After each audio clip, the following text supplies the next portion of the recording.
Welcome to Samba Samba. Enjoy the video. You begin by making sure the set-top box is discoverable. Turn on its screen mirroring or cast mode now. Once done, confirm your phone or tablet is on the same Wi-Fi network as the box so devices can see each other.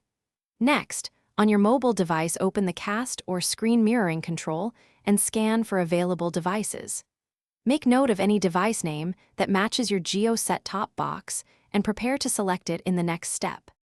After you select the Jio Set Top Box from the cast list, wait for the connection prompt to appear on the TV. Make sure to approve the pairing on the set-top box. Sometimes a PIN appears, type it into your phone to complete authentication.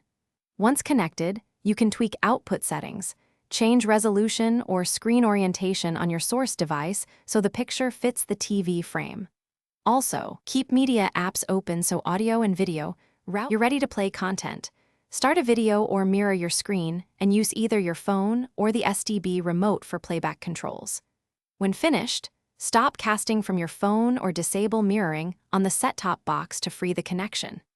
If the connection fails, restart the set-top box and your phone, then confirm both are on the same network and the STB's mirroring mode is still enabled. One quick fix is re-entering the on-screen PIN or toggling Wi-Fi off and on. Thanks for watching. Consider subscribing if we helped you.